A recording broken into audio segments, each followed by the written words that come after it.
दिनै नुजाफैनो हानाय news channel बिथांमोननिसिम आरो बिटिआर हालामनि लोगोसे आसामनि रायजो राजा बिथांमोननिसिम आंनि गोसो गोरबोनि खुलुमनाय आरो अननायखौ जासिहरग्रोनाय जाबाय।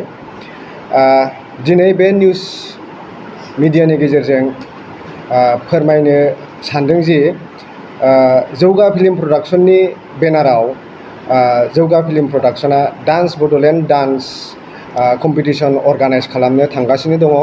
दा बे निउस चेनेलनि गेजेरजों बेखौनो फोरमायनो लुबैयो जाहाथे जोंनि बिटिआर हालामनि आरो लोगोसे आसामनि रायजो राजा बिथांमोनहा आरो जौगाफुनाय लाइमोन सेंग्रा सिख्लाफोरा बे कम्पिटिसनाव बाहागो लानानै गावखौनो मुंदांखा खालामनो हानायजों लोगोसे हारिखौबो गोजौआव दैखांलांनो हागोन। जों बे प्लेटफर्मखौ बिथांमोननो बे डान्स बड'लेण्ड डान्स कम्पिटिसननि गेजेरजों होनो नागिरदों। खारन मानो होननानै बुङोबा जोंनि बिटिआरजों लोगोसे आसामाव गोबां लाइमोनफोर दं जाय लाइमोनफोरा मोनसे प्रपार प्लेटफर्म मोनाखै गावसोरखौ गावसोरनि टेलेन्टखौ दिन्थिनो थाखाय बा गावसोरनि टेलेन्टखौ दिन्थिनानै गावखौ मुलुगाव मुंदांखा खालामनो थाखाय आरो लोगोसे जोङो बिनि गेजेरजों गासैबो रोखोमनि सुबिदाखौ होनो जों नाजागोन। जों मा सुबिदा होगोन बेखौ जोङो उनाव फोरमायगोन। दा बे प्लेटफर्मनि गेजेरजोंनो जोंनि लाइमोन गथ'फ्रा गावसिनि नामखौ गोजौ फारसे लानानै थांनो हागोन। दा डान्स बड'लेण्ड डान्स अर्गानाइज खालामनायनि उनावहाय जोंहा माखासे थांखि दङ। थांखियानो जाहैबाय हमनानै ला जोंनि ससाइटियाव जोंनि समाजाव मोननै थाखोनि इयुथफोर थायो। मोननै थाखोनि इयुथआ जाहैबाय मोनसेया जाहैबाय लेखा गोरों डिग्रि गोनां इयुथ, मोनसेया जाहैबाय गुबुन फारसेथिं जाहैबाय लेखा रोङै इयुथ।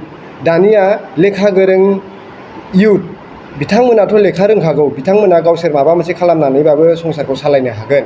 दा लेखा रोङै इयुथआ मा खालामगोन? दा लेखा रोङै इयुथआ गावसोरनि टेलेन्टखौ बहाय देखायगोन? बा लेखा गोरोङाबाबो दिनै ओरैबायदि समस्या जानानै फैदों आनइडुकेटेड माने गथ'फ्रा जेबो खामानि दामानि मोना आरो लेखा गोरों गथ'फ्राबो आनइमप्लयमेन्टनि थाखाय जेबो खामानि दामानि मोना। स' बिथांमोना गावसोरनि टेलेन्टखौ देखायनो थाखाय जेबो प्लेटफर्म गैया। दा बे जौगा फिल्म प्रडाक्शननि बेनाराव डान्स बड'लेण्ड डान्सआ मोनसे प्लेटफर्म होनो नागिरदों जेरावनाखि लेखा गोरों गथ'आबो दिनै लेखा गोरोंबालाय मा जानो, दिनै गासिनावबो डिग्रिया थाखायो।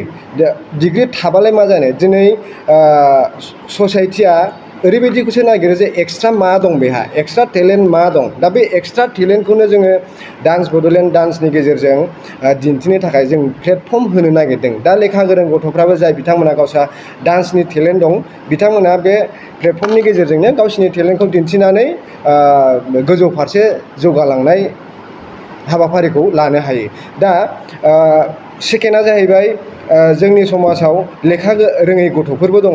दा लेखा रोङै गथ'फोरा जेबो प्लेटफर्म गैया, खिन्थु बिस्रा माखासे हिडेन थाखोमानानै थानाय टेलेन्ट थायो, आर्ट थायो। दा बे आर्टखौ हमनानै ला मोसानाय, मेथाइ खननाय, दामनाय देनाय, दा बैफोर जों गासैखौबो लायाबालासिनो जों मोनसे पार्टखौ डान्सखौ लानानै जाय बिथांमोना लेखा रोङा, जाय बिथांमोना लेखा रोङाबाबो डान्सखौ रोंगौ खिन्थु बिथांमोना प्लेटफर्म मोनाखैमोन गावसिनि टेलेन्टखौ दिन्थिनो थाखाय।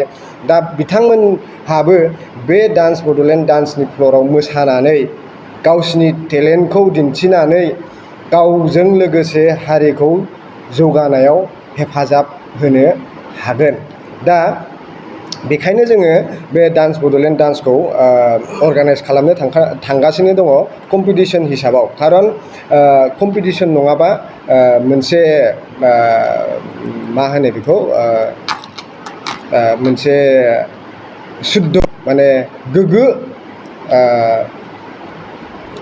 माने जोङो गोग्गो जिनिसखौ मोननो हाया। जेनेबा कम्पिटिसन थायोब्लासो आं साबसिन नाजागोन, बे साबसिन नाजागोन होननानै माने जोङो गावजों गाव नाजानायनि गेजेरजों मोनसे साबसिन जिनिसा रिफर्म जाबोयो आरो कम्पिटिसन थायोबासो। बेखायनो जोङो कम्पिटिसन खालामनो नागिरदों आरो कम्पिटिसनाव जोंहा माखासे केस प्राइज दङ आरो जों माखासे सुबिदा होगोन।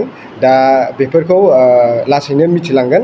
दा आं जोबथारनायाव जोंनि गासै बिटिआर ओनसोलनि रायजो राजा बिथांमोनखौ आरो आसामनि रायजो राजा बिथांमोनखौ आरो जौगाफुनाय सेंग्रा सिख्ला इयुथ बिथांमोनखौ बे जौगा फिल्म प्रडाक्शननि बेनाराव जाय कम्पिटिसनखौ अर्गानाइज खालामनो नागिरदों डान्स बड'लेण्ड डान्स कम्पिटिसन बावहाय बाहागो लानानै गावनि मुंखौ अलंबार हाथरखिफोरबायदि जोंहोनायजों लोगोसे हारि आरो हारिमुखौबो हाथरखि अलंबार बायदि जोंहोनो हागोन। बिनि थाखायनो बिथांमोनखौ बावहाय पार्टिसिपेट खालामनो थाखाय गुरैयै खावलायनाय जाबाय। बियो जों मोनसे शेड्युल बानायखाबाय, बे शेड्युलखौ जोंनि डाइरेक्टर बिथाङा फोरमायसिगोन मोनफा मोनफा जे जों मोनब्रै डिस्ट्रिक्टआव लादों, बिटिआरनि मोनब्रै डिस्ट्रिक्टआव जों मेन टारगेट लादों आरो बिनि बादैबो जोङो आसामावबो लागोन आरो बबे डेटआव माला जागोन बे डेटखौ बिथां डाइरेक्टरा जोंनि डान्स बड'लेण्ड डान्स फ्ल'रनि डाइरेक्टरा बिथाङा दा फोरमायना होगोन। बेनारावहाय माने competition dance Bodoland dance season 1 बेखौ खुंफुंनो थाखाय जों साखाफारा जादों। बेनि थाखाय माने ओरैबायदि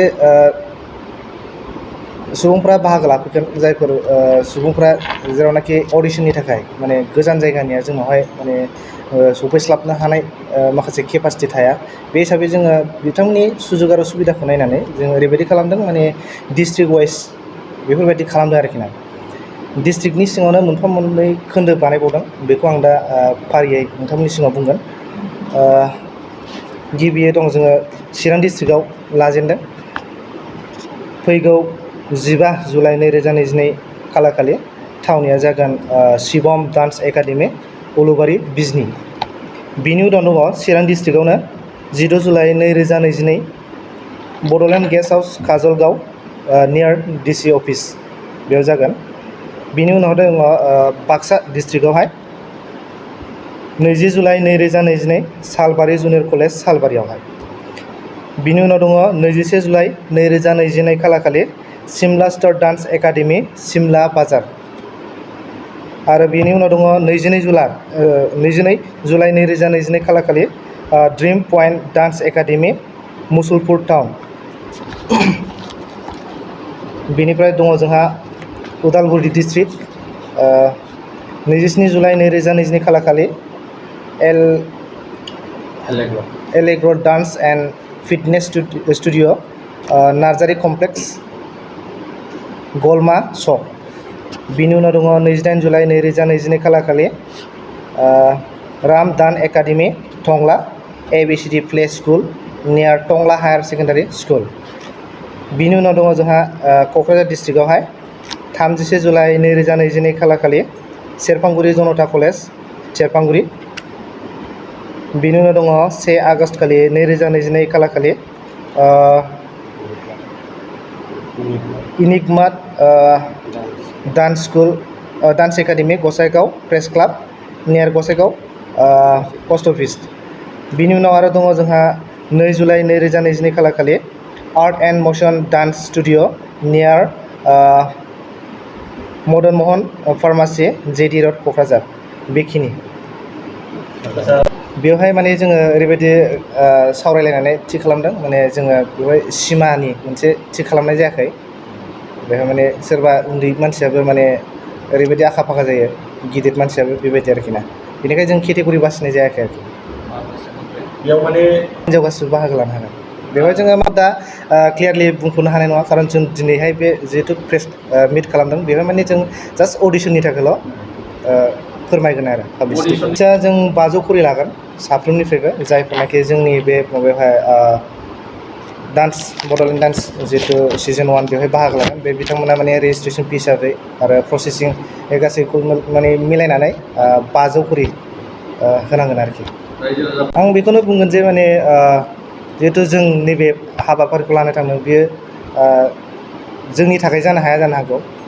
जायनाखि बिथांमोना प्लेटफर्म मोनाखैमोन सिगांनिफ्राय, माने आं ओरैबायदि रोंगौ दिन्थिनो चान्स मोनाखैमोन, खाबु मोनाखैमोन, आरो थाखोमानाय टेलेन्ट बेफोरखौ जों मिथियामोन।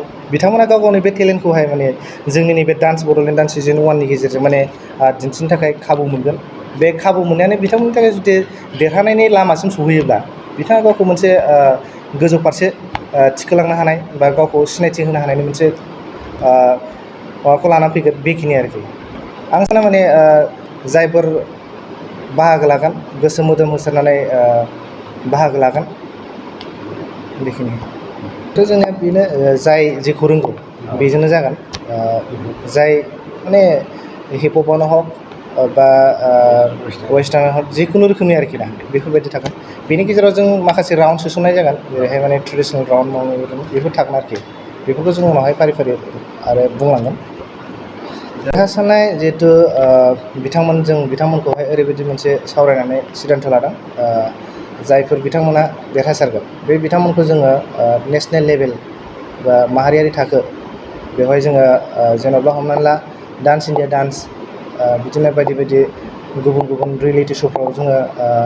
स्पन्सर खालामगोन आरोखि जेन'बा जायनाखि चेम्पियन जागोन जायनाखि फार्स्ट पजिसनाव फैगोन आरोखि बे बिथांखौ जोङो माने सुबिदा होनो नाजानाय जादों आरोखि ना थांनाय फैनाय खरसा माबायदि लांनांगौ जों बेनि सायावहाय गासिबो साखाफोरखौ जों खालामगोन आरोखि बे मोसानाय बादायलायनायाव ओरैनो जेब्लानाखि जोंनि बे राउन्डफ्रा सोलिबाय थागोन माखासे राउन्डफोर जिहेतु फार्स्ट राउन्ड सेकेन्ड राउन्ड बेफोरबायदि जागोन बेवहाय जोङो माखासे लकेल जाजफोरखौनो थिसननाय जागोन बिनि उनावहाय जोङो जेब्लानाखि फाइनाल राउन्ड सहैगोन अब्ला जोङो सासे जायनाखि बिथाङा नेसनेल लेभेलावहाय माने इण्डियान हिप हप डान्स चेम्पियनशिप मोननो हानाय बे बिथांखौ जोङो गल्ड मेडेलिस्ट मोननो हानाय बिथांखौ जोङो हांख्रायहरदों बिथाङा सासे आथिखालाव बलिउड थाखोआव माने करिय'ग्राफ खालामो बिथांनि मुङानो जाहैबाय कार्तिक राजा बिथाङा डान्स प्लास स्पर्ट्स सेमि फाइनालिस्ट सासे सोद्रोमा जों बिथांखौ हांख्रायहरनाय जागोन आरो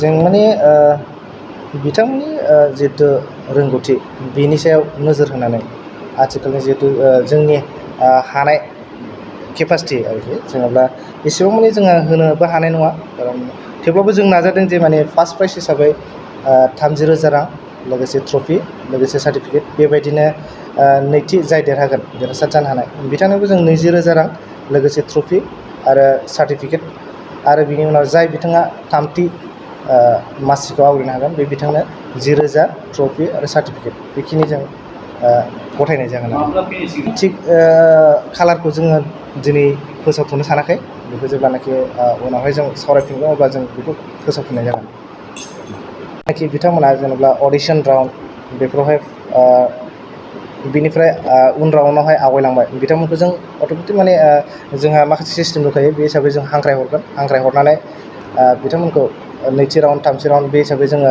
बादायहोबाय थानाय जागोन आरो बिनि उनावहाय जेब्लानाखि फाइनाल राउन्ड जायो बे फाइनाल राउन्डआ 28 आगष्ट 2022 खालि जागोन बे दिनखालिनो जों गासैखौबो फाइनालनि रिजाल्टखौबो डिक्लेयार होनो होखागोनानो जोङो सेथि बान्था हिसाबै बेवहाय जोङो 30,000 रां लोगोसे सार्टिफिकेट आरो ट्रफि होनाय जागोन नैथि जायनाखि देरहासार जागोन बिथांनो 20,000 रां लोगोसे ट्रफि आरो सार्टिफिकेट थिग बेबायदिनो थामथि जायनाखि देरहासारनो हागोन बिथांनोबो जोङो 10,000 रां लोगोसे ट्रफि आरो सार्टिफिकेट इसु खालामनाय जागोन बिथांमोना गावनि गथ' बा गाव बाहागो लानो गोसो जादों बे बिथांमोना मोनसे जानबुं नाम्बार बेवहाय जगाजग लानो हागोन बे नाम्बारा जाहैबाय 7637814894 बे जानबुं नाम्बाराव आबुङै कन्टेक्ट खालामनो हागोन आरोखि एडमिसनाव लानायनि जिखुनु माने बिनि सोमोन्दै आरोखि ना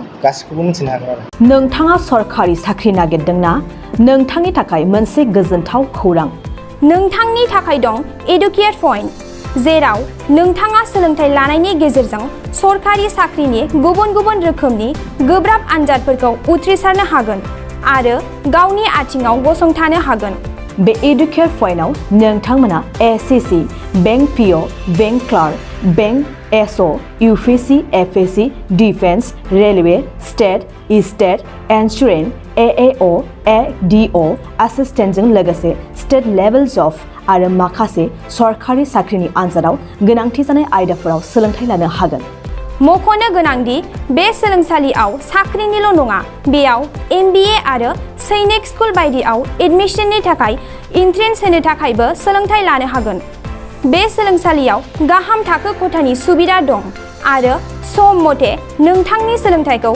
बे सोलोंसालियाव होनाय जागोन।